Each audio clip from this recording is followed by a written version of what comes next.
يتيما فآوى ووجدك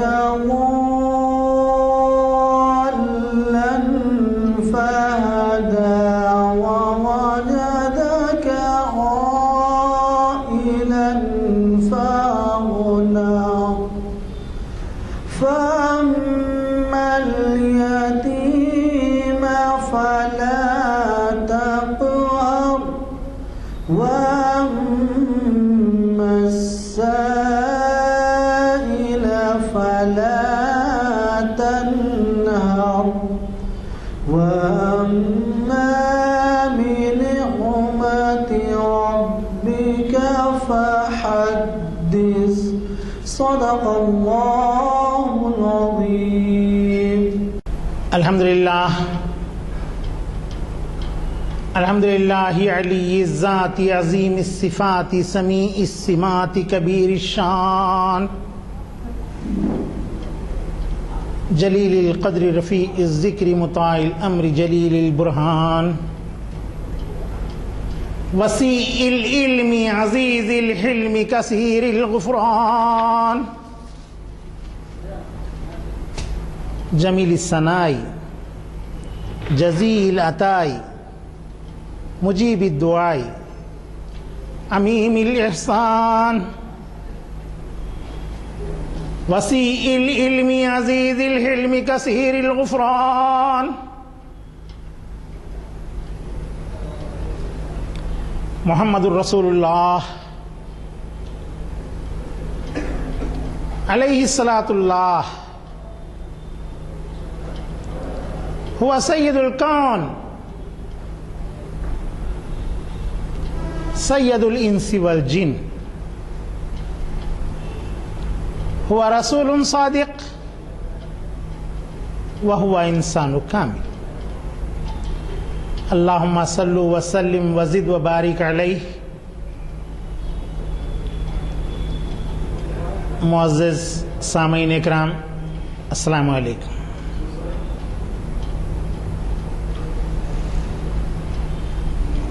میرا آج کا عنوان ہے قطب شاہی، قطب شاہوں کے محلات. حضرات،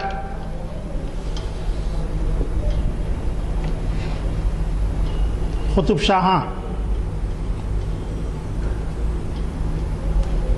گولکنڈے میں تقریباً 200 سے زائد عرصے تک حکومت کی. حیدرآباد قائم نہیں ہوا تھا، حیدرآباد نہیں بسا تھا. یہاں کی جو مملکت تھی وہ سلطنت گولکنڈہ کہلاتی تھی. بہمنیوں کے عہد تک یہی نام رہا. اس کے بعد سلطان قلی قطب الملک جو یہاں کے گورنر تھے، بہمنیوں کے زوال کے بعد وہ یہاں خود مختاری اختیار کری. گو کہ بہمنیوں کی تمام سلطنت میں 5 ریاستیں بنی: عماد شاہی، عادل شاہی، برید شاہی، قطب شاہی اور نظام شاہی. یہ 5 مملکتیں بنی. اور ہر جگہ کے گورنر نے اپنی خود مختاری کا اعلان کیا. سب سے آخر میں قطب شاہی سلطنت کے بانی سلطان قلی قطب الملک نے سب سے آخر میں اپنی خود مختاری کا اعلان کیا. اور اس نے اس سلطنت گولکنڈہ کو محمد نگر کا لقب دیا.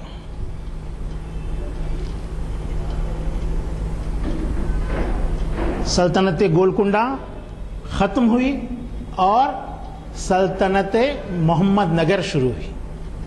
آپ لوگ قاضی صاحبان کا جو سیاہ نامہ ہوتا ہے اس کے اوپر دیکھے ہوں گے. اس میں جو ہے قلعہ محمد نگر وہ 12 محلات ضلع کی جگہ پر یہ لکھا ہوا رہتا. کتنے لوگ ہیں جو گولکنڈہ یعنی سلطنت گولکنڈہ کو جو ہے محمد نگر کہتے ہیں، کوئی بھی نہیں بولتا، بھاگیہ نگر ضرور بولتے، جبکہ بھاگیہ نگر کا نہ تو گولکنڈے سے کوئی تعلق ہے اور نہ ہی حیدرآباد سے کوئی تعلق ہے. یہ ایک من گھڑت کہانی ہے اور من گھڑت قصہ ہے، جس طرح کے جو ہے سلیم اور انارکلی کا قصہ تھا، اسی طرح مسلم حکمرانوں کو بدنام کرنے اور ان کی کردار کشی کرنے کے لیے اس طرح کے حربے زمانے قدیم سے ہی اختیار کیے گئے. تو جب سلطان قلی قطب الملک نے گولکنڈے کو محمد نگر کا نام دیا تو یہاں پر اس نے کئی ایک عمارات جو ہے شاہی محلات وغیرہ تعمیر کرائے. تو چونکہ آج کا میرا عنوان جو ہے آپ سے حیدرآباد کے شاہی محلات سے قطب شاہوں کے، تو آج میں حیدرآباد کے ان محلات کے تعلق سے کا ذکر کروں گا جس میں سے کوئی محل بھی اب باقی نہیں بچا. تو حیدرآباد تو جو ہے سلطان قلی قطب شاہ کا آباد کیا ہوا ہے. 1591 ہجری میں عیسوی میں یہ شہر آباد ہوا. سب سے پہلے جو عمارت تعمیر کی گئی چار مینار. حیدرآباد کی تاریخی مساجد کا جب سلسلہ چل رہا تھا لیکچرز کا تو اس میں اس کی تفصیلات بیان کر چکا ہوں. اب قطب شاہوں نے گولکنڈے میں جو آبادی تھی وہ بہت گنجان ہو گئی تھی، اس وجہ سے انہوں نے حیدرآباد کے اندر جو ہے اپنے محلات جدید طرز سے تعمیر کروائے. یہ محلات کہاں پر واقع تھے؟ یہ بہت ہی دلچسپ واقعات ہیں. تو میں تھوڑا سا آپ کو حیدرآباد کے قیام سے پہلے کے ایک واقعے کا ذکر کرتے ہوئے آگے بڑھتا ہوں. حضرات، پرانے پل کی تعمیر کے واقعے کو اس طرح سے لوگ بیان کرتے ہیں کہ جو ہے قلی قطب شاہ بھاگیامتی سے محبت کرتا تھا، اس کے عشق میں جو ہے وہ ڈوبا ہوا تھا. ایک مرتبہ طغیانی ندی میں آئی ہوئی تھی اور جو ہے قلی قطب شاہ اس رقاصہ سے ملنے کی خاطر جو ہے اپنے گھوڑے کو جو ہے ندی میں ڈال کے جو ہے پار کر دیا تھا. یہ واقعہ بالکل سراسر غلط ہے. 981 عیسوی کا یہ واقعہ ہے، 981 ہجری کا یہ واقعہ ہے. 981 ہجری کے وقت قلی قطب شاہ کی عمر 7 سال کی تھی. کیا ایک 7 سال کا بچہ ایک 16 سالہ رقاصہ سے عشق اور محبت کر سکتا ہے؟ یہ بعید از حقیقت ہے. یہ واقعہ بالکل من گھڑت ہے. پروفیسر ہارون خان شیروانی صاحب اس بارے میں مکمل طور پر ریسرچ کیے ہیں اور انہوں نے دودھ کا دودھ پانی کا پانی تمام واقعات کو جو ہے تفصیلی اور جو ہے آپ کے بیانات کے ساتھ انہوں نے ثابت کر کے اپنی کتابوں میں قلم بند کر دیا ہے. اور حالیہ مورخ ڈاکٹر نعیم نے بھی جو ہے اپنی کتاب کے اندر اسی واقعے کو جس کا ذکر ہمارے پروفیسر ہارون خان شیروانی نے کیا تھا 1967 میں، پھر اسی کو انہوں نے بھی دہرایا ہے. اب ڈاکٹر زور اور یہ نریندر لوتھر جیسے لوگ جو ہے اس واقعے کی وہ حقیقت مانتے ہوئے ایک بادشاہ کے اوپر رقیق حملے کرتے ہیں. حالانکہ قلی قطب شاہ اپنی پیاریوں کا بھی ذکر کیا ہے کتاب میں، اپنی کلیات کے اندر اس میں جو ہے بھاگمتی کا کہیں پر بھی کوئی ذکر نہیں ہے. وہ جن 11 لڑکیوں سے محبت کرتا تھا وہ 11 لڑکیوں کا سراپا بھی جو ہے اپنی نظم کے اندر بیان کیا ہے، لیکن بھاگمتی کا کہیں پر بھی ذکر نہیں ہے. اس لحاظ سے یہ واقعہ بالکل سراسر غلط ہے. اب یہ تو ہمارے موضوع سے ہٹ کر بات تھی. تو قطب شاہوں نے اپنے رہنے کے لیے چار مینار کے قریب مکانات تعمیر کیے، محلات تعمیر کیے. دیکھیے، چار مینار کو جانے سے پہلے آپ کو 4 کمانیں نظر آتی ہیں. ایک تو مچھلی کمان، دوسرے کالی کمان، کالی کمان کے سامنے ایک اور کمان ہے جس کو سحر باطل کی کمان کہتے ہیں، یعنی آگرہ سویٹ کے پاس جو دکان ہے، جو کمان ہے، وہ سحر باطل کی کمان ہے. اور پھر چار مینار کی جانب ایک کمان ہے، وہ 4 کمان ہے، اور ان کے درمیان میں یہ حوض ہے. یہ حوض اتنا نہیں تھا بلکہ اس سے کافی وسیع و عریض تھا اور 8 پہلو تھا، 8 کونے والا حوض تھا یہ. تو اس کمان سے اس کمان تک اور اس کمان سے اس کمان تک کا پورا کھلا میدان تھا، سمجھے؟ تو دراصل یہ کمانیں جو ہے قطب شاہوں کے مکان کے باب الداخلے تھے. مچھلی کمان سے داخل ہونا، گلزار حوض کے پاس آنا، پھر سیدھی جانب کو جیسے ہی آپ مڑیں گے تو آگرہ سویٹ کے پاس جو کمان ہے وہ کمان سحر باطل کی کمان کہلاتی. وہ قطب شاہوں کے گھر محلات کا باب الداخلہ تھا.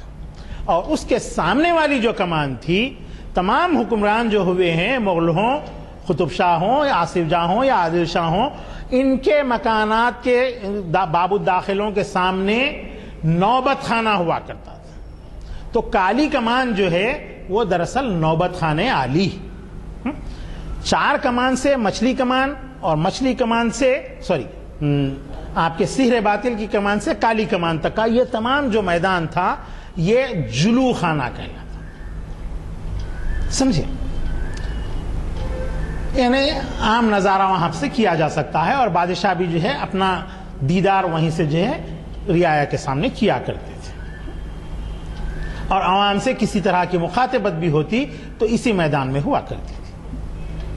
اس وجہ سے اس کا نام جلو خانہ ہے. ایک تو خلوت ہوا، دوسرا جلوت ہوا. جلوت یعنی کھلے عام سب کے سامنے ہونا، خلوت علیحدگی میں اپنے آپ رہنا. اور بادشاہ کا جو مکان تھا وہ نعمت خانے عالی کہلاتا تھا.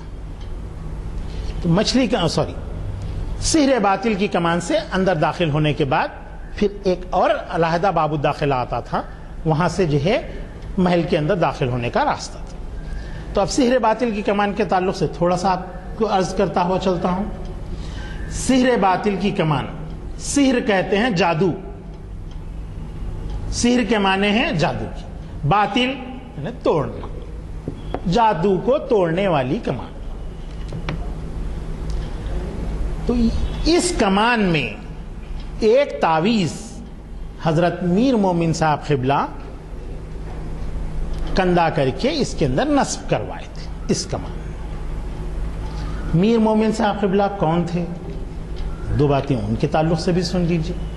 میر مومن صاحب قبلہ ایک بہت بڑے صوفی، ایک بہت بڑے عالم دین، ایک بہت بڑے آرکیٹیکٹ، ایک بہت بڑے شاعر، ایک بہت بڑے فلسفی اور ایک بہت بڑے سیاستدان تھے. حیدرآباد کا نقشہ میر مومن صاحب قبلہ کا بنایا ہوا ہے. چار مینار کا نقشہ میر مومن صاحب کا بنایا ہوا ہے. بے شمار کتابیں میر مومن صاحب کی لکھی ہوئی ہیں. بہت بڑے صوفی تھے. حیدرآباد میں ہی جو ہے سلطان شاہی کے پاس جو دائرہ میر مومن ہے وہ انہی کا جو ہے قبرستان ہے. انہوں نے ہی کچھ زمین خرید کر آپ کے کربلائے معلیٰ سے 7 اونٹوں پر مٹی منگوا کر اس مٹی کی اس جگہ پر پھیلا دیا تھا انہوں نے، اور اس زمین کو جو ہے متبرک بنا دیا. اور وہاں پر اہل تشیع اور اہل سنت دونوں حضرات کے جو ہے قبور ہیں. اس کے ساتھ ساتھ انہوں نے میر مومن کے دائرے کے اطراف میں ملگیات اور بازارات تھے، ان کے کرائے تجہیز و تکفین کا کام انجام دینے والے ملازمین کو تنخواہیں دینے کے لیے انہوں نے مختص کیے تھے. ختیجہ بیگم کی مسجد وغیرہ کے اطراف میں دائرے کے اس رخ سے لے کے وہاں تک جو دکانات تھے اس کا کرایہ تمام غسالوں کے علاوے تک وہ سب اسی کو جاتے تھے. بلکہ تاج کا ناکہ یعنی مغل پورہ پولیس اسٹیشن کے پاس تک جو ہے دکن بٹن فیکٹری وغیرہ بعد میں بنی. دکن بٹن فیکٹری اب جو بند ہو گئی ہے، یعنی مسجد شکر کے بازو کا حصہ ہاں وہ تمام کے تمام جو ہے ملکیات تھے. اس کے تمام کرایہ جو ہے دائرہ امیر المومنین میں جو تجہیز و تکفین کا کام انجام دیتے تھے ان کی تنخواہوں کے لیے مختص تھے. غسال اور تجہیز و تکفین کرنے والا, خبر کھودنے والا, ہاں گورکن وغیرہ تمام بلا معاوضہ فراہم ہوتے تھے اور تدفین کے لیے بھی کوئی رقم نہیں لی جاتی تھی. تو یہ میر مومن صاحب کا میں حال آپ کو بیان کیا.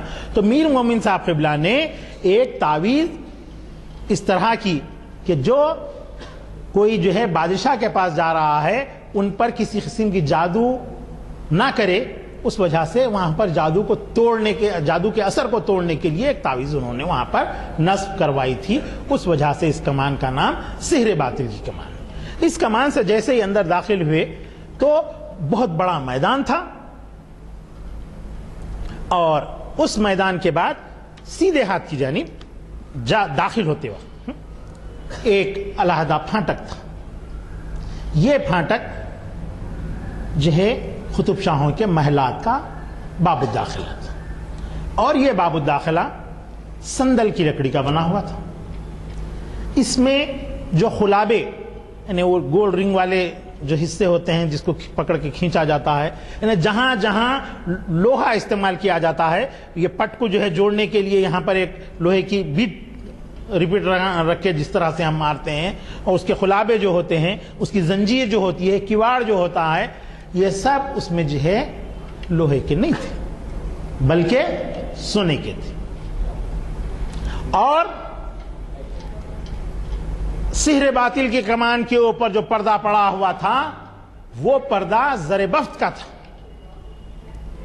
زر بفت کہتے ہیں اس کپڑے کو جو سونے کے ذریعے سے بنا جاتا ہے, تو سونے کے تاروں سے. تو ایک تار اس میں تانا ہوتا ہے, ایک بانا ہوتا ہے, تو تانا سونے کا ہوتا ہے اور بانا دھاگے کا ہوتا ہے. تو یہ کپڑا جو کہلائے گا وہ زر بفت کا کپڑا کہلاتا ہے. تو سحر باطل کے کمان کے اوپر جو پردہ پڑا ہوا تھا وہ زر بفت کا تھا اور اس پر ہیرے جواہرات ٹکے ہوئے تھے, زمرد ٹکے ہوئے تھے, بڑی بڑی سائز کے زمرد ٹکے ہوئے تھے. جب اورنگزیب حملہ آور ہوئے تھے تو ان کی فوج جو ہے یہ لوٹ کے اندر آپس میں ایک دوسرے کو مار لی تھی. حیدرآباد تو فتح کر لیے تھے, وہ اب محلات کے اندر داخل ہونا تھا, لیکن جب ان کو پتا چلا کہ سحر باطل کی کمان پر جو پردے لگے ہیں وہ پردے زر بفت کے ہیں, اس پہ ہیرے جواہرات ٹکے ہوئے ہیں, تو سب فوجی جو ہے آپس میں ایک دوسرے کو مار لے رہے تھے اور تلواروں سے جو ہے وہ پردے کے ٹکڑے کاٹ کر جو ہے اپنے جو بھی ان کے ساتھ سامان تھا محفوظ رکھنے کا اس کے اندر جو ہے ٹھونس رہے تھے. تو اس کے بعد ہم جیسے اندر داخل ہوئے تو سیدھے ہاتھ کی جانب جو ہے ان کا باب الداخلہ علیحدہ تھا محلات کا. تو یہ جو ہے آپ کے 9 گز بلند دروازہ تھا جو آپ کے سندل کی لکڑی میں بنا ہوا تھا اور اس میں کیل اور لوہے کی پٹیاں, خلابے وغیرہ جو تھے وہ تمام کے تمام سونے کے تھے. اب اس باب الداخلے سے اندر داخل ہونے کے بعد جو محل تھا, کئی محلات تھے, اس میں سب سے بڑا محل تھا وہ خداداد محل تھا جس میں بادشاہ رہا کرتے. بعد میں یہ محل حیات بخشی بیگم کو جہیز میں دے دیا گیا. حیات بخشی بیگم سلطان قلی قطب شاہ کی بیٹی تھی, اکلوتی. سلطان محمد قلی کو کوئی اولاد نرینہ نہیں تھی, تو اس کی شادی, اس لڑکی کی شادی سلطان قلی قطب شاہ کے بھتیجے محمد قطب شاہ سے ہوئی تھی جو مرزا محمد امین کا بیٹا تھا. تو اس کو جہیز میں یہ محل دے دیا گیا. یہ محل سب سے وسیع اور سب سے بلند تھا. آج ہم جو ہے اونچی اور بلند عمارتیں دیکھ کر کہتے ہیں کہ بھئی آج ہم ترقی کر لیے ہیں، اتنے اونچے اتنے فلور کی بلڈنگ میں ہم رہتے ہیں. کچھ بھی نہیں ہے صاحب. ترقی تو اس دور میں بھی تھی. یہ خداداد محل جو تھا 8 منزلہ تھا، جس میں بادشاہ رہا کرتا، اور ہر منزل کا نام علیحدہ تھا. قطب شاہان اہل تشیع تھی، اور حیدرآباد کا نام بھی حیدرآباد رکھنے کی وجہ وہی ہے. بھاگمتی سے کوئی ان کا تعلق ہی نہیں تھا. حضرت علی کے چاہنے والے، حیدر کرار کے چاہنے والے ایک بازاری لونڈی کے نام پہ اپنے شہر کا نام نہیں رکھ سکتے. سمجھے؟ تو یہ جو 8 منزلہ عمارت تھی، اس میں سب سے پہلی یعنی سب سے بلند والی 8ویں منزل، اس منزل کا نام تھا الہی محل. اس کے بعد والی منزل یعنی 7ویں منزل، وہ منزل محمدی محل. اس کے بعد والی منزل 6ٹھی منزل حیدری محل یا حیدر محل.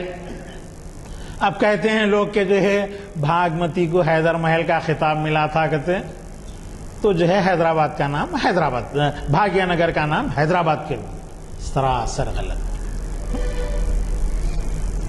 حیدری محل، اس کے بعد حسنی محل، حسینی محل، پھر اس کے بعد جعفری محل، اور آپ کے جو ہے کاظمی محل. سوری ایک نام میں بھول رہا ہوں،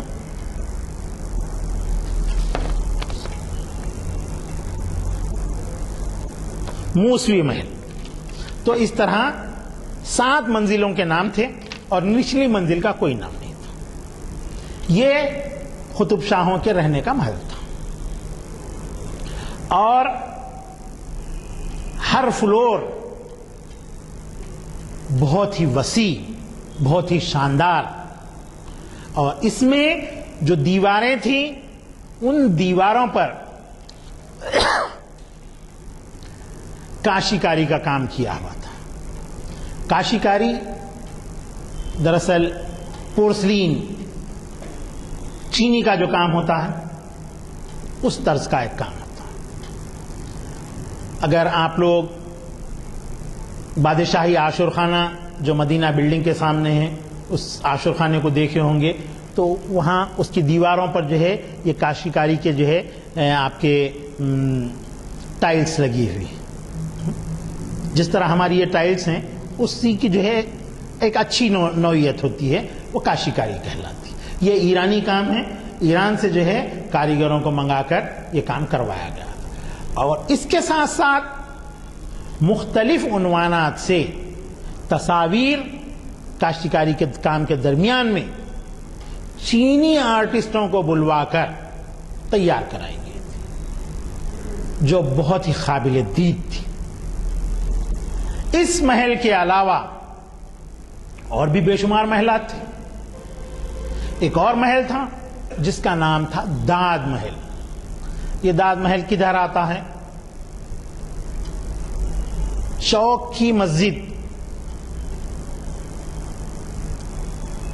جو ہے بالکل اس کے لیفٹ سائڈ میں کسارٹا کا جو علاقہ کہلاتا ہے، وہاں پر داد محل تھا. داد محل دراصل عدالت تھی، کورٹ تھی، جہاں خود بادشاہ جو ہے دادرسی کرتا تھا، لوگوں کی فریادیں سنتا تھا اور فیصلے دیا کرتا تھا. یہ محل 2 منزلہ تھا اور بہت بڑا وسیع محل تھا، اور اس محل میں ایک منزل میں مہمان وغیرہ ٹھہرائے بھی جاتے تھے جو سیاسی نوعیت کے ہوا کرتے تھے. دوسرے ممالک کے، دوسرے ریاستوں کے آئے ہوئے جو مہمان ہوتے تھے وہ یہاں پر ٹھہرا کرتے تھے. اس محل کے سامنے 136 گز لمبا اور 136 گز چوڑا حوض تھا، اور اسی جگہ پر اب آپ کے جو ہے یہ تعمیر ہوا ہے. جو کلاک ٹاور وہاں پر بنی ہوئی ہے اور جو کھلا حصہ میدان آپ وہاں پر چمن دیکھتے ہیں چوک کی مسجد کے سامنے، وہ تمام اسی جگہ پر بنا ہوا ہے۔ تو یہ عمارت بھی بڑی ہی قابل دید تھی۔ یہاں پر بھی جو تعمیری نوعیت تھی اس کی، وہ اسلامی اور انڈین آرکیٹیکچر کا ایک بہت ہی خوبصورت نمونہ تھا۔ جو کوئی بھی فیصلے کے لیے حاضر ہوتا وہاں پر، تو ایک داروغہ یہاں پر نچلی منزل پر جو ہے بیٹھا کرتا تھا۔ یہ داروغہ اس کی درخواست کو لیتا اور وہاں پر ایک تھیلا رکھا ہوا ہوتا، وہ اس تھیلے میں ڈالتا، تو اوپر جو شاگرد پیشہ وغیرہ ہوا کرتے تھے ان کو یہ آواز دیتا تو وہ اوپر کھینچ لیا جاتا تھا، اور اس کے بعد بادشاہ کے سامنے پیش ہوتا اور اس کے جو ہے اس کے فریاد کو اسی وقت بادشاہ سنتا اور اپنا فیصلہ صادر کرتا۔ کسی بھی شخص کو راست طور پر حاضر ہونے کی اجازت تھی۔ اب اور دوسری باتیں بھی سن لیجئے اس میدان کے تعلق سے۔ یہ وسیع و عریض میدان میلاد النبی کے موقع پر بہت ہی عمدگی کے ساتھ سجایا جاتا تھا۔ بس لائٹ وغیرہ تو تھی نہیں، لیکن مردنگ، فرشیاں، جھاڑ فانوس اطراف پورے آراستہ کر دیے جاتے تھے۔ اور شاعر لکھتا ہے کہ رات میں جو وہاں پر مشعلیں وغیرہ جو لگا دی جاتی تھیں، ایسا محسوس ہوتا تھا کہ دن ہے۔ تو اتنی عمدگی کے ساتھ اس علاقے کو سجایا جاتا تھا۔ البتہ محرم کے جو جلوس کا معاملہ ہوتا تھا وہ ادھر گلزار ہاؤس کی جانب ہوا کرتا تھا۔ وہ گلزار ہاؤس کی جانب جو ہے آپ کے سحر باطل کی کمان کے سامنے کے میدان میں ہوا کرتا تھا۔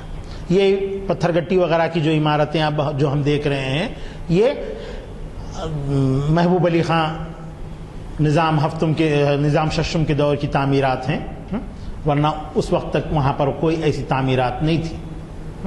1908 میں یہ طغیانی کے بعد کئی ایک تعمیرات جدید جو ہے وہاں پر ہوئی۔ تو حضرات اسی طریقے سے وہاں پر اور بھی جو ہے کئی ایک محلات تھے۔ تو میں یہ عرض کر رہا تھا کہ میدان سے جب ہم سحر باطل کی کمان سے اندر داخل ہوتے ہیں تو وہاں پر سب سے پہلے ایک جامدار خانہ تھا۔ اس جامدار خانے میں حوالدار، شب نویس اور جو ہے دیگر افسر موجود ہوا کرتے تھے۔ شب نویس اور وقائع نویس اور تاریخ نویس وہیں پر بیٹھ کر جو ہے آنے جانے والوں کی تاریخ اور جو ہے مملکت کی کارکردگی، جو بھی احکامات صادر ہوتے تھے، وہ پیغام رساں وہاں سے جو پیغامات لے کر کے جاتے تھے ان سے سن کر کے جو ہے وہ پیغامات وغیرہ کو وہیں پر بیٹھ کر کے جو ہے وہ لوگ لکھ لیا کرتے تھے۔ اسی طرح اور بھی جو محلات تھے ان میں تو اس جامدار خانے کے پاس ایک اور بہت بڑا وسیع دالان تھا۔ یہ دالان تقریباً 100 گز لمبا تھا۔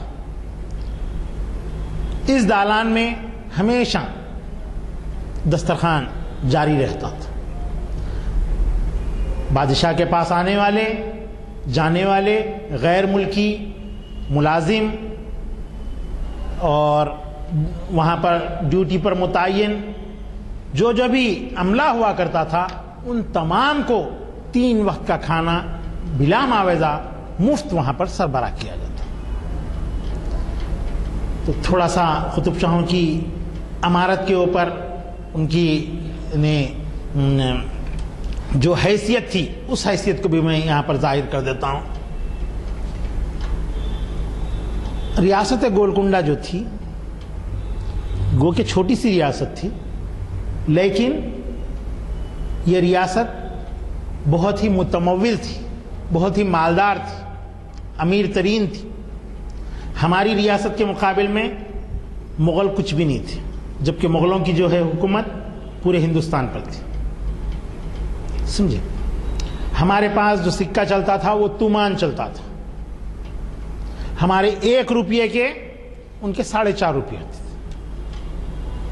8 دام، سوری 4.5 دام. جس طرح آج جو ہے ہم ڈالر کو دیکھتے ہیں، بھائی 60 روپے کا ایک ڈالر میں جو ہے ہمارے 60 روپے ہوتے ہیں، اسی طریقے سے ہمارے 1 روپے میں ان کے 4.5 روپے ہوتے تھے. تو یہ متمول ترین ریاست تھی اور یہاں کا سکہ کافی قیمتی تھا.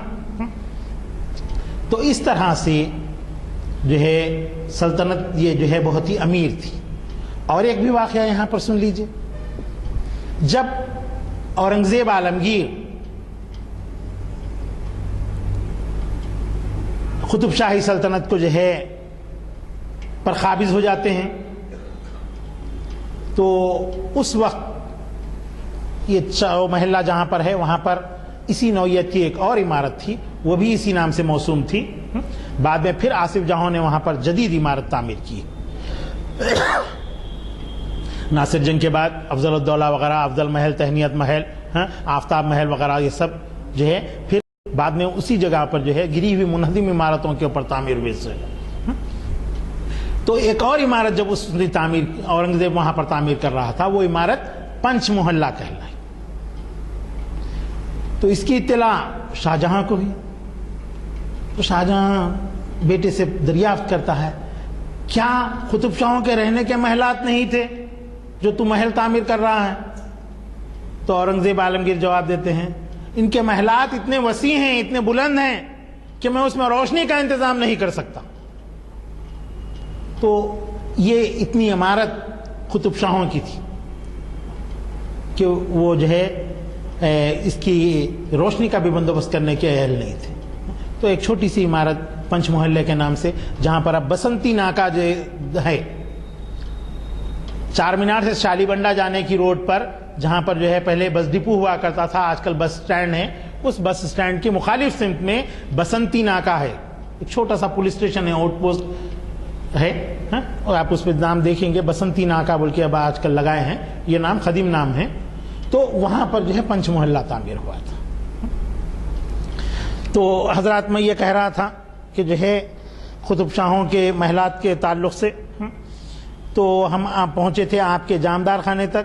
پھر اس جامدار خانے سے جیسے ہی تھوڑا سا ہم آگے بڑھیں گے تو ہم کو لال محل ملتا.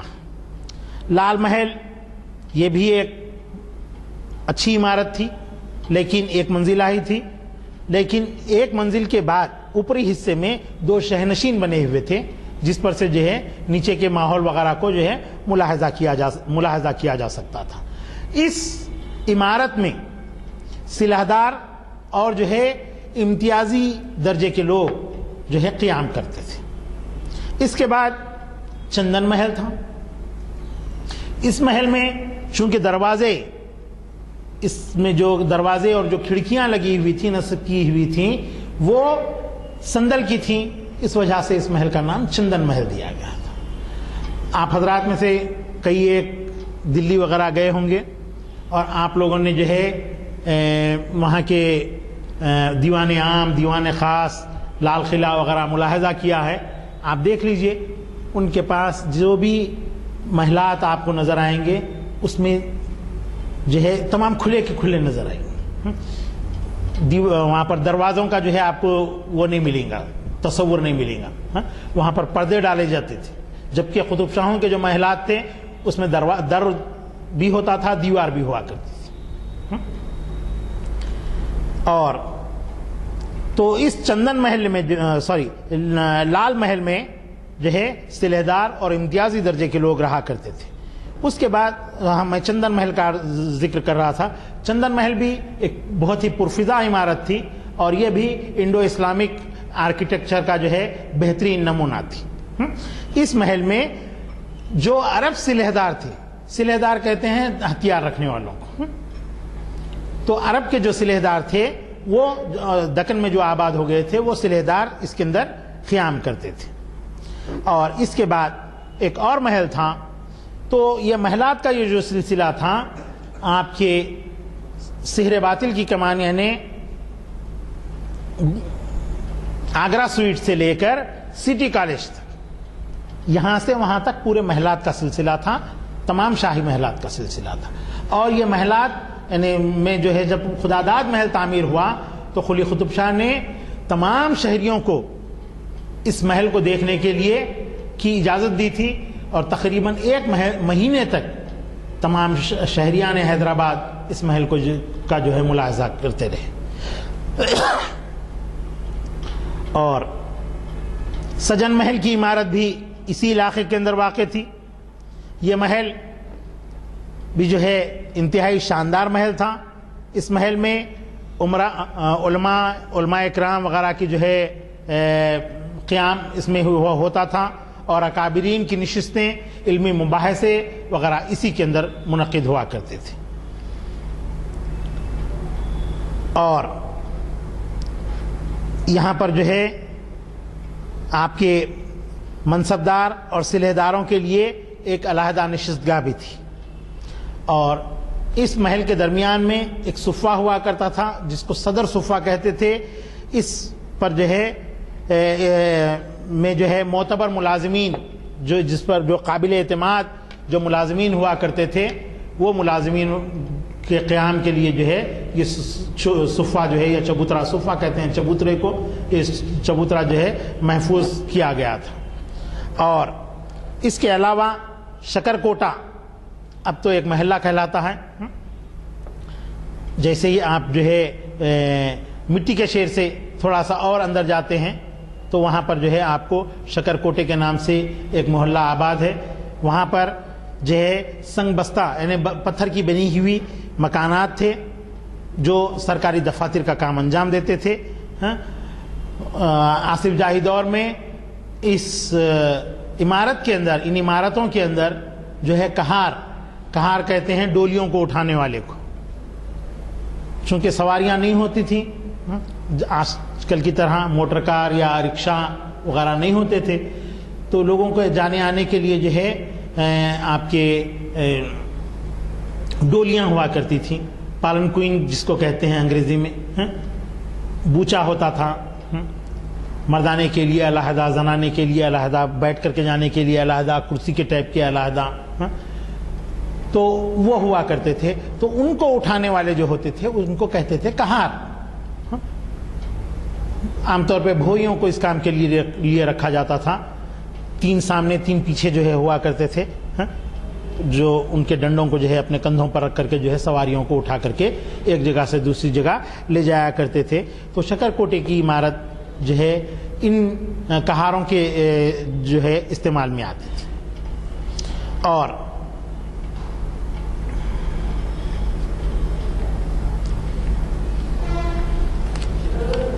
تو خداداد محل کے تعلق سے میں اور ایک بات آپ کو یہاں پر بھول گیا. خداداد محل آپ کے کمان سہری باطل کے پاس سے شروع ہو کر بادشاہی عاشور خانے کے پاس ختم ہوتا تھا. اس کی ایک گیٹ ادھر اس جانب تھی تو دوسری گیٹ بادشاہی عاشور خانے یعنی مدینہ بلڈنگ کے پاس ختم ہوتی تھی. تو وہاں تک اتنا وسیع محل تھا یہ. اور چمن بندی وغیرہ بہت ہی آرائش کے ساتھ چمن بندی کی گئی تھی. اور 2 رویہ یہاں پر جو ہے کھجور کے اور سپاری کے درخت لگے ہوئے تھے جو، اور اس کے ساتھ پھولوں کے جو ہے تختہ یعنی کیاریوں کو کہا جاتا ہے. مختلف پھولوں کی کیاریاں جو ہے بنی ہوئی تھیں جو یہاں سے لے کر وہاں تک محل میں جو ہے پھیلی ہوئی تھیں، اور بڑا ہی خوشنما اور دل خوش منظر وہاں پر پیش کرتی تھی. اب اس کے بعد آپ کے بادشاہی عاشور خانے سے متصل بالکل ملی ہوئی جو عمارت تھی وہ جو ہے امین باغ تھا. اس امین باغ کے تعلق سے تھوڑا سا جو ہے تضاد ہے. کچھ لوگ اس امین باغ کو مرزا امین میر جملہ یعنی مرزا سعید میر جملہ جو تالاب کٹا جو ہے، تالاب کٹے کا جو تالاب ہے مرزا سعید میر جملہ کا تعمیر کیا ہوا ہے، ان کے بیٹے تھے.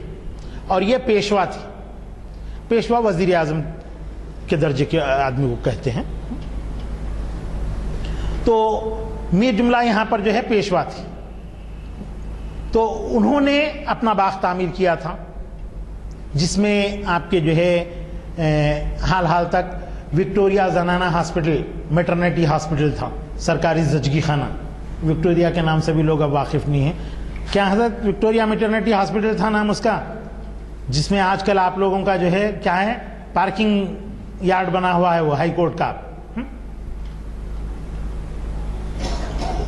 نئے پل کے بازو جو اور ایک پل بنا ہے، اس پل کے بازو جو ہے ایک زچگی خانہ ہوا کرتا تھا، بس 5-7 سال پہلے کی بات کر رہا ہوں میں. تو وہ دراصل امین باغ ہے. تو امین باغ 2 لوگوں سے منسوب ہے، ایک تو مرزا امین میر جملہ سے کچھ لوگ ظاہر کرتے ہیں، اور کچھ لوگ محمد قطب شاہ یعنی قلی قطب شاہ کا جو داماد تھا جو حکمران ہوا، اس کے والد کا نام بھی محمد امین تھا، کچھ اس کو محمد امین سے منسوب کرتے ہیں، شہزادہ محمد امین سے. حقیقت کیا ہے ابھی ظاہر نہیں ہوئی ہے، انشاءاللہ ریسرچ ہوگا تو وہ بات بھی کھل کر کے جو ہے باہر آئے گی. تو مرزا محمد امین کا جو باغ تھا یا شہزادہ امین کا جو باغ تھا، وہ وہاں پر جو ہے بہت ہی ندی کا کنارہ تھا یہ، اور بڑا ہی خوبصورت منظر تھا. ندی جیسی آج آپ دیکھ رہے ہیں ایسی نہیں تھی، کافی پھیل کر کے تھی. سٹی کالج اور آپ کے عدالت عالیہ ہائی کورٹ کی جو عمارت ہے وہاں تک ندی پھیل کر کے بہتی تھی. بعد میں جب 1908 میں طغیانی آئی تو بہت سارے محلات وغیرہ وہاں کے اور مکانات وغیرہ سب کے سب جو ہے بہہ گئے تھے. تو نواب میر عثمان علی خان بہادر آصف جاہ صاحب نے وشویشوریا کے مشورے پر عثمان ساگر اور حمایت ساگر کی بنیاد رکھی اور بند باندھ کر کے جو ہے وہاں پر تالاب کو روکا اور وہ پانی وہاں پر رکا. اس کے بعد سے حیدرآباد میں طغیانیوں کے آنے کا سلسلہ ختم ہوا، ورنہ جو ہے یہ ندی کافی بڑی بہتی تھی. تو ندی کے کنارے جو ہے یہ محلات ہوا کرتے تھے. اسی طرح ایک ندی باغ بھی تھا، ندی محل بھی تھا. یہ ندی محل دراصل آپ کے جو ہے سٹی کالج کی جو عمارت ہے، بلکہ یوں کہنا چاہیے کہ قلی قطب شاہ اسٹیڈیم کا جو حصہ ہے وہاں تک تھا ندی محل. پھر اس کے بعد اور جو تھوڑا سا آپ اندر جائیں گے تو جہاں پر 4 محل کا ایک آؤٹ پوسٹ محبوب سمانی کی جو مہندی ہے، وہ علاقے کے پاس جو ہے 4 محل ہوا کرتا تھا. 4 محل عبداللہ قطب شاہ کا تعمیر کیا ہوا ہے. بعد میں جو ہے اس محل کے اندر کوئی رہتا نہیں تھا، بلکہ اس کو بارود کا کوٹھا بنا دیا گیا تھا، بارود اس کے اندر رکھا گیا تھا.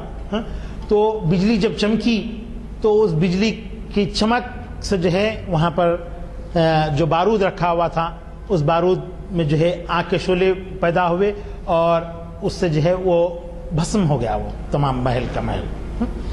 اسی طرح خداداد محل بھی بجلی کے چمکنے سے کچھ وہاں پر جو مینار وغیرہ اس پر لگائے گئے تھے ان میں جو کلش لگا ہوا تھا پیتل کا، اس پیتل کے کلش کی وجہ سے جو ہے بجلی اس پر گری تھی اور عبداللہ قطب شاہ کے دور میں جو ہے کچھ عمارت کا حصہ وہاں پر منہدم ہو گیا تھا.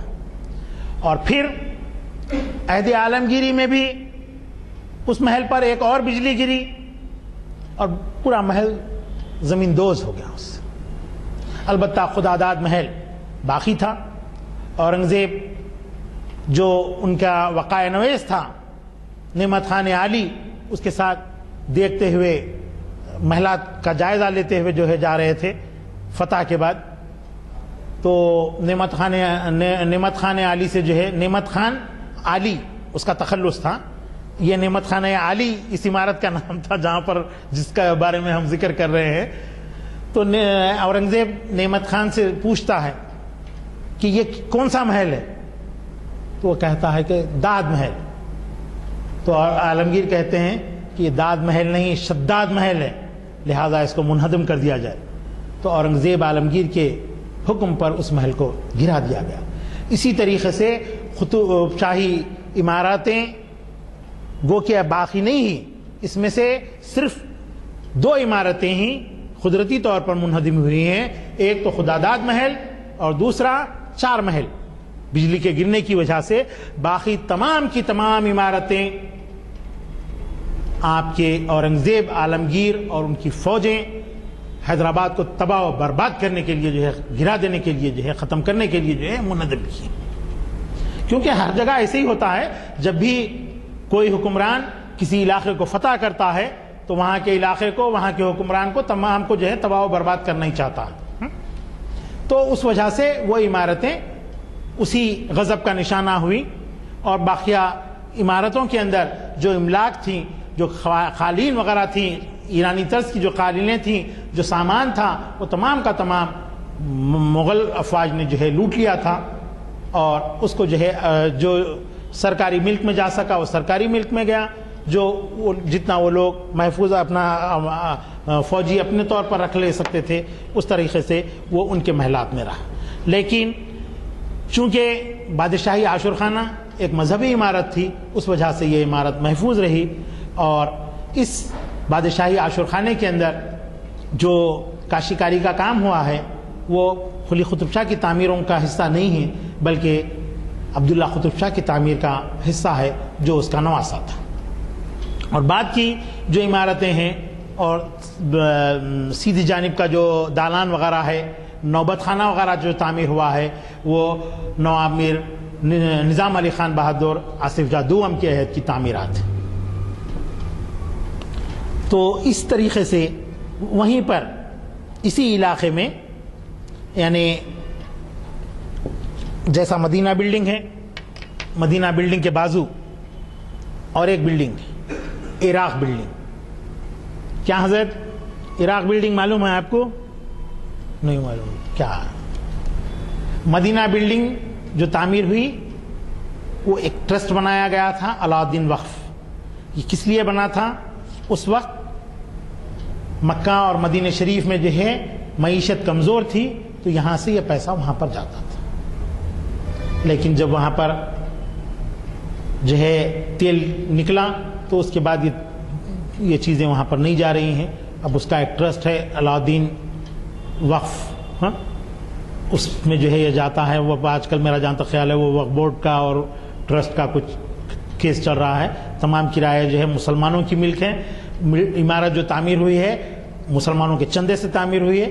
اس میں یہ ضرور ہے کہ علاء الدین کا جو ہے بھی سرمایہ اس کے اندر شامل ہوا، اور وہ جگہ جو ہے حضور نظام بلا معاوضہ جو ہے اس ٹرسٹ کے لیے جو ہے فراہم کیے تھے. تو مدینہ بلڈنگ کے بازو اور ایک بلڈنگ ہے عراق بلڈنگ. نجف اشرف اور پیران پیر کے روزے کے لیے جو ہے رقم وہاں اس کے کرائے سے بھیجی جاتی تھی. اہل حیدرآباد کو یہ فخر ہے کہ اہل حیدرآباد نے اپنے مذہبی مقامات اور مقدس مقامات کے انتظامات اور وہاں کے اخراجات کے لیے پورا یہاں سے بندوبست کیا تھا. چونکہ 1919 میں جب خلافت عثمانیہ ختم ہو گئی، ترکی کی جو حکومت تھی وہ خلافت عثمانیہ کہلاتی تھی. سلطان عبد المجید آخری خلیفہ تھے. تو مکہ شریف اور مدینہ شریف کے اخراجات وہیں سے آیا کرتے تھے. جب انگریزوں کا قبضہ ہو گیا، مصطفیٰ پاشا کمال اتاترک وہاں کے حکمران بنا دیے گئے، ہماری تہذیب کو ختم کر دیا گیا، ہماری زبان کو ختم کر دیا گیا، اور آج ہمارا رسم الخط جو اردو کا ہے وہی رسم الخط ترکی زبان کا ہوا کرتا تھا. آج ان کا رسم الخط وہ نہیں ہے، وہ رومن جیسا ہم ABCD سے جیسا لکھتے ہیں اس طرح سے لکھا جاتا ہے. وہاں کے بچے کو آج یہ پڑھنا نہیں آتا، آپ کی اردو وغیرہ الف ب تا سا وغیرہ نہیں آتی ہے ان کو. وہ لوگ ABCD اختیار کر لیے. یہ سب مصطفیٰ پاشا کمال اتاترک کا جو ہے حربہ رہا، جو انگریزوں کا جو ہے ایک ایجنٹ بن کر کے جو ہے ہماری سلطنت کو، ہماری خلافت کو ختم کیا. تو خلافت کے ہونے تک مکہ شریف اور مدینہ شریف کے تمام انتظامات وہاں سے کیے جاتے تھے. تو وہ سلسلہ ختم ہو گیا، تو اہل حیدرآباد اپنے ان روزجات کے اخراجات اور وہاں کے انتظامات کے لیے ان عمارتوں کو تعمیر کیا تھا. ایسے ہی حرمین شریفین کی جو ہے یہاں پر ایک سوسائٹی چلا کرتی تھی جو آج کل مدینہ ایجوکیشنل سوسائٹی کے نام سے جانی جاتی ہے. جہاں بھی اس کے کالجز وغیرہ چلتے ہیں وہ تمام انجمن دستی پارچہ بافی حرمین شریفین کی جائیدادیں ہیں. اس تمام کے کرائے جو ہے آپ کے وہاں بھیجے جاتے تھے مدینہ شریف اور مکہ شریف کو. تو عراق بلڈنگ جس میں انہاری کلچے جو ملتے مدینہ ہوٹل کے بازو کون لاجواب نہیں اور ایک مسکین ہوٹل, مسکین ہوٹل سے لاجواب ہوٹل تک کا جو علاقہ ہے وہ عراق بلڈنگ ہے. آج سے ایک 10-15 سال پہلے وہاں پر ایک بورڈ بھی لگا دیا گیا تھا کہ یہ عراق وقف, اور پھر اس کا ایک ٹرسٹ بنا کر بچوں کو جو ہے تعلیمی امداد جو ہے دی جا رہی تھی. پتہ نہیں اب کیا ہو رہا ہے, واللہ اعلم بالصواب, کئی ایک تبدیلیاں آ گئی ہیں. تو وہاں پر جو ہے آپ کے جو محل تھا وہ نبی باغ تھا. یہ نبی باغ بہت ہی خوبصورت جو ہے ولا تھا. اب ولا کو اردو میں کیا کہنا چاہیے, باغ تو کہا جاتا تھا اس دور میں, یعنی وہ محل وہ باغ جس میں جو ہے تفریح کے لیے ایک چھوٹا سا مکان بنا دیا جاتا ہے, اور کھلا مکان جس میں ہر طرف سے ہوا آ پہنچ سکے, اس کو ولا کہتے ہیں انگریزی میں, اور اردو میں جو ہے باغ اور کہکشاں کہہ سکتے ہیں آپ اس کو. تو یہ عمارت تھی. اور اسی طرح آپ کے ہنا محل بھی اسی کے اس باغ کے محاذ میں بالکل اپوزٹ میں جو ہے ہنا محل تھا. تو یہ تمام علاقے جو ہے قطب شاہوں کے محلات کے تھے. اور اس کے علاوہ عبداللہ قطب شاہ کے دور میں ایک اور عمارت جو ہے تعمیر کی گئی تھی, وہ ہے گوشہ محل. گوشہ محل بھی بہت ہی وسیع اور شاندار عمارت تھی, اور بہت ہی بلند عمارت تھی. گو کہ یہ زیاد منزلہ نہیں تھی, بلکہ 2 منزلہ ہی عمارت تھی, لیکن چھت اتنی بلند تھی کہ اگر لیمو کو اچھالا جائے پوری طاقت کے ساتھ تو وہ لیمو چھت کو نہیں چھو پاتا تھا, اتنی بلند عمارت تھی. اب اس عمارت کا تھوڑا سا حصہ بچا ہوا ہے. آپ یہ معظم جاہی مارکیٹ سے وہ جو لکڑیاں بانس وغیرہ ملتی ہیں, سرو کی لکڑیاں جو ملتی ہیں, وہ علاقے سے دارالسلام کو جو جانے کا علاقہ ہے, تو وہاں پر ایک پیٹرول پمپ بنا ہے. وہ پیٹرول پمپ کے بعد جو ہے ایک پیلے رنگ کی تھوڑا سا حصہ آپ کو بچا ہوا نظر آتا ہے, وہ گوشہ محل کی عمارت کا ایک کونا ہے سمجھیے. جی بارادری, گوشہ محل بارادری کا کچھ حصہ ہے وہاں پر بچا ہوا. وہاں پر آپ دیکھ بھی سکتے ہیں بہت ہی منقش در و دیوار ہیں اس کے. وہاں پر ایک کلب کام کرتا ہے, فری میسن کلب کام کرتا ہے. تو چونکہ اس کلب کو وہ حصہ حضور نظام نواب میر عثمان علی خان بہادر نے جو ہے الاٹ کر دیا تھا, اس وجہ سے وہ حصہ وہاں پر بچا ہوا ہے. بہت ہی حیرت انگیز تعمیرات ہیں اس کے نقش و نگار آج بھی. جی ہاں, وہاں سے قلعے گولکنڈہ کے لیے دروازہ ہے, راستہ ہے زمین کے اندر سے. اور جب آصف جاہ بہادر نواب میر قمر الدین علی خان حیدرآباد آئے, حیدرآباد کے صوبیدار بنے مغلوں کے, اور یہاں پر آئے, تو سب سے پہلے وہ اور ان کے اہل و عیال گوشہ محل کے اندر ہی قیام کیے, کیونکہ ادھر کے جو محلات تھے وہ تمام تباہ و برباد ہو گئے تھے, ٹوٹ پھوٹ گئے تھے, اور گرا دیا بھی گیا تھا.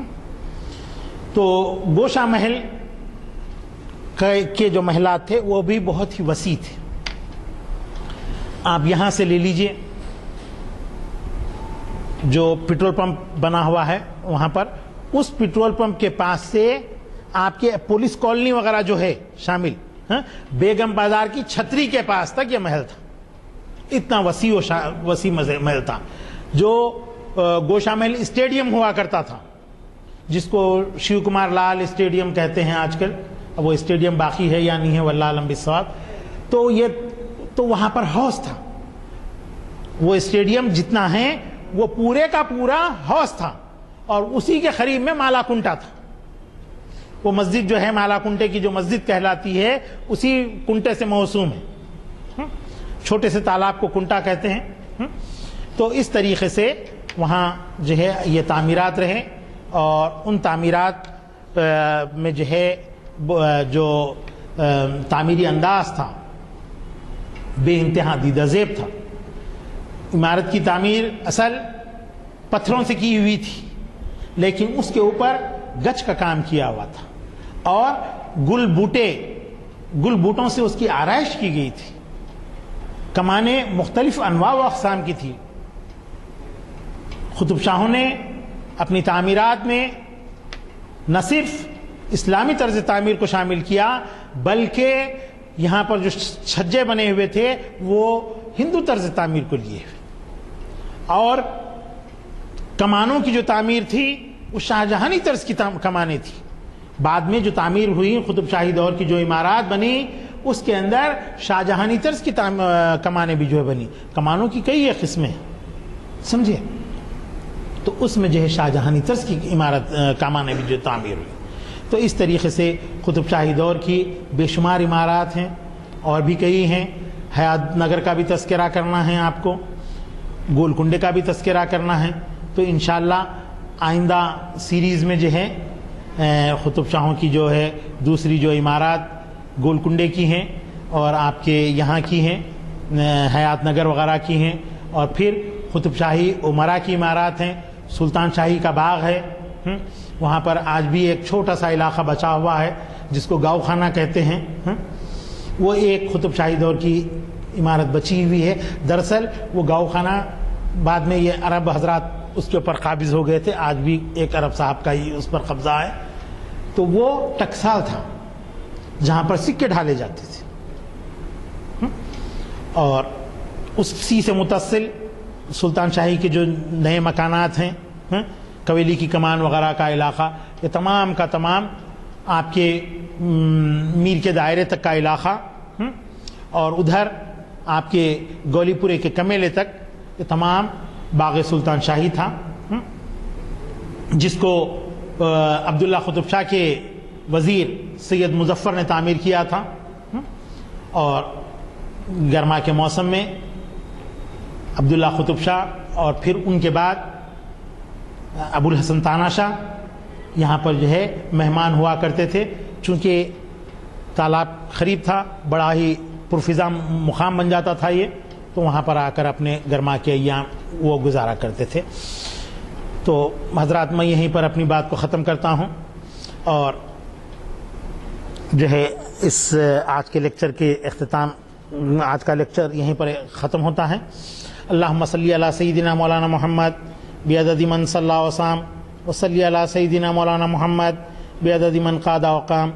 اے اللہ ہمارے گناہوں کو معاف فرمائیے، اے اللہ ہماری خطاؤں کو درگزر فرمائیے، اے اللہ جانے میں انجانے میں ہم سے جو گناہ ہوئے ہیں اے اللہ اس کو معاف فرمائیے، اے اللہ جو بیمار ہیں انہیں شفا عطا فرمائیے، اے اللہ جو بن بیاہی لڑکیاں بیٹھی ہوئی ہیں اے اللہ ان کی شادیوں کا بندوبست فرمائیے، اے اللہ جو بے روزگار ہیں انہیں روزگار عطا فرمائیے، اے اللہ جو بے قصور لوگ جیلوں میں محروس ہیں اے اللہ ان کی رہائی کا بندوبست فرمائیے، اے اللہ جو ادارے مسلمانوں کی تعلیم فلاح و بہبود کا کام انجام دیتے ہیں اے اللہ انہیں صبر و استقامت عطا فرمائیے، اے اللہ انہیں ہر طرح سے امداد عطا فرمائیے تاکہ وہ مسلمانوں کی تعلیم اور ان کی سرخرو اور ان کی بلندی اور ان کے جو ہے معاشرت